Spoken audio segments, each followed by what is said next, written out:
Outside the Israeli consulate in Chicago, tense confrontations with police as pro-Palestinian demonstrators continue to carry their message that American support for Israel's war in Gaza needs to end. They are bombing schools and hospitals, and the people here are protesting to say that that's not right. And the United States should not be aiding and abetting a terrorist like Netanyahu. Delegates from the so-called uncommitted movement, Democratic primary voters who cast protest votes against the renomination of Joe Biden over his support for the Israeli war effort, had pushed for the inclusion of pro-Palestinian speakers on the convention's main stage. Instead, they got a panel discussion at a secondary venue where a pediatrician who has treated victims in Gaza brought audience members to tears as she described the horrors she witnessed there.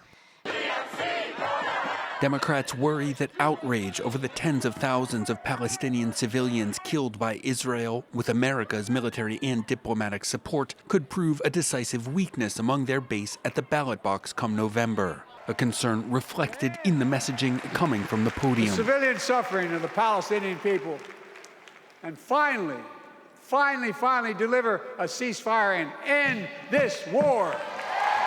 While Kamala Harris has taken a less strident pro-Israel tone than Biden, the Democratic platform remains unchanged, with no mention of the arms embargoes on Israel demanded by protesters.